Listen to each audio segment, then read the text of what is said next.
Assalamualaikum warahmatullahi wabarakatuh. Waalaikumsalam warahmatullahi wabarakatuh. Alhamdulillah, alhamdulillah wassalatu wassalamu ala rasulillah wa ala alihi.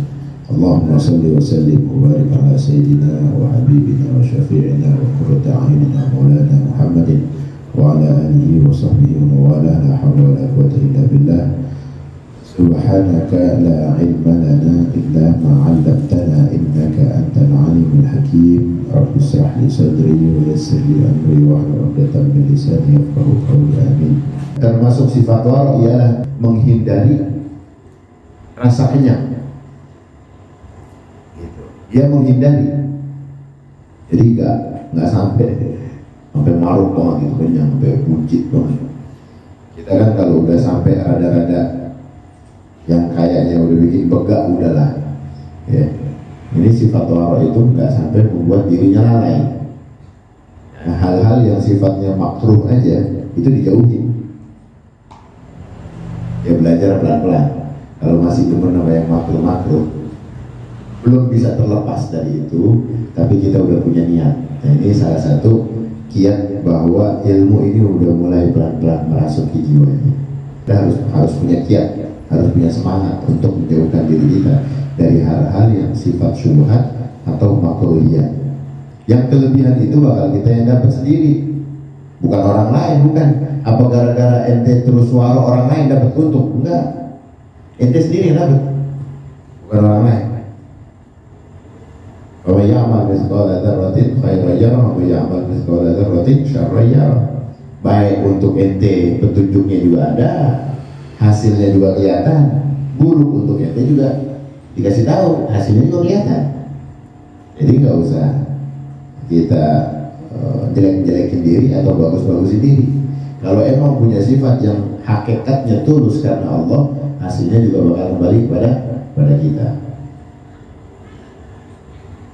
Wa minal wara'i an yataharrar 'anis syab'i wal kathrati an-nawm wa kathrati al-kalam fi ma la yanfa'u aw yataharrazu 'anil akli ta'ami as-su' in amkan lianna ta'ami as-su' aqrabu ila an-najasah wal bakhat wal khaba'ith wal khabathati wal 'abd wa ab'ad 'an dzikrillah ta'ala wa aqraba ila al-ghaflah lianna absarul fuqara taqaw 'alayhi wa la yaqdiruna 'ala shira'i minhu fayata'adduna bidzalika fayadhhabu barakah. Jadi salah satunya juga di samping kita ngejaga jangan sampai kebangetan kenyang, juga jangan kebanyakan tidur. Ini salah satu.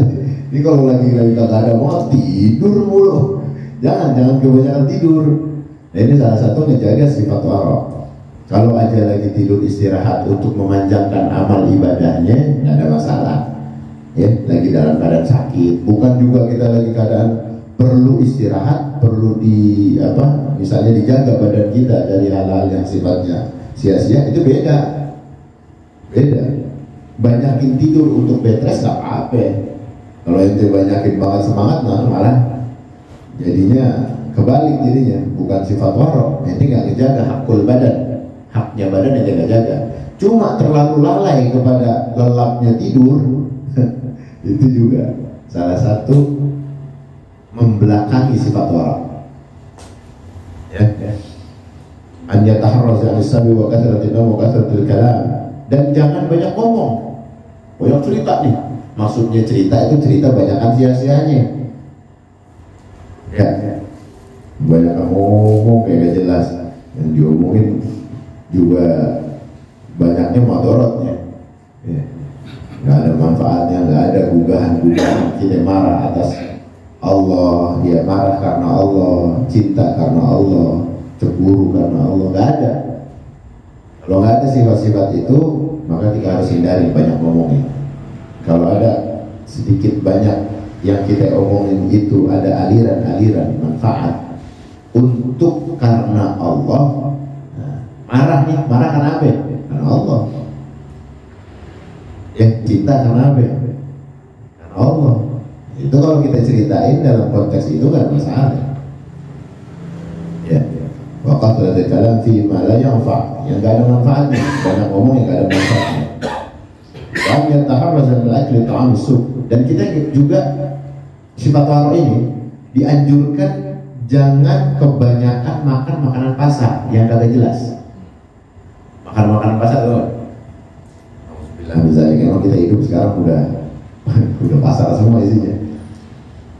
Jadi kenapa ada anjuran itu jangan terlalu banyak makanan pasar atau menjaga dirinya? Karena makanan yang ada di pasaran kadang-kadang dia nggak memperhatikan sisi kebersihan dan kehalalannya. Contoh, tukang martabak aja ya. Ini buat pelajaran kita nih. Tukang martabak itu kalau megang telur apa pakai sarung tangan? Banyaknya kagak. Telurnya dicuci apa enggak? Telurnya banyaknya kagak dicuci. Rajin amat cuci telur. Telur kagak dicuci. Ada kotoran nggak itu? Ada. Kotoran ayam apa jatuhnya? Najis. Walau bagaimanapun hukumnya tetap najis. Ada yang mengatakan ulama adalah najis khafi, najis ringan. Kalau kering masih boleh, tapi bukan untuk dimakan, kan begitu. Jadi masalahnya makanan pasar begitu. Sebisa kita untuk mengurangi. Gitu. Ini madaratnya salah satunya. Ya banyaklah hal-hal yang kita sendiri nggak tahu di dapurannya kayak gimana kan? Di dapurnya gimana tuh? Nah beda kalau yang kita beli di makanan pasar atau masakan pasar, kita tahu bobot bebeknya. Oh ini orangnya bersih, kita yang lihat dapurnya bersih, yang masak juga orangnya apik, kita lihat sering kali dia di masjid. Beda itu. Ya. Ya syukurnya sih waktu kita tanya, kita lagi lapar dan misalnya kita tanya, halal nggak Pak? Halal, ini halal. Seorang kita itu bapaknya yang masak, itu ibunya yang masak. Jadi kita kudu nanya, kita kudu nenangin hati kita. Nah salah satunya sifat taharah ini nenangin hati. Amalan-amalan yang ketika dia lakukan atau dia tinggalkan itu menenangkan hatinya. Itu salah satu. Ini pelajar, santri atau anak orang majlis kudu begitu punya sifat supaya ilmu yang didapat manfaat. Jangan gampangin, alah biasa itu mah. Zaman sekarang kita nggak bisa menghindari dari pasar sih. Itu kalau ngeremehin nanti kejeblos. Tadi yang Rasul katakan tadi akan diuji oleh Allah dengan 3 hal ya. Ya, kumpul sama orang-orang bodoh, nggak demen dia petani sama orang-orang bodoh aja. Demennya ngabur-ngaburin waktu, ngilang-ngilangin manfaat hidup. Ya, nauzubillah min dzalik. Ini juga kenapa kita disuruh menjauhi makanan pasar. Karena emang tadi, karena ada hal-hal yang sifatnya itu buruk. Ya, kita bicara ini umum ya, maksudnya umum keawamannya orang-orang yang jualan. Kita bicara ini bukan sama orang-orang khusus yang emang kita tahu bobot bebeknya. Jadi tadi kalau kita nggak tahu, kita tanya baik-baik. Kehati-hatian itu menaikkan derajat kita ya depan Allah Subhanahu Wa Taala. Ya insya Allah buat al-fakir juga. Ya, kita bukan cuma bisa ngomong, kita pengen praktek ini. Masih banyak, masih begitu membentang luas orang-orang baik di sekeliling kita. Ya kita cari, gitu loh. Mau beli martabak, cari yang dikit-dikit bersih, rada-rada apikan dikit. Jangan sembarangan, asal halal, nggak tahu kan? Tadi telurnya. Hati-hati emang gak enak, capek. Hati-hati emang kaya. Tapi di qadri masyaqqah, karena kehati-hatian dengan jeripaya tadi Allah kasih keberkahan yang luar biasa. Itu.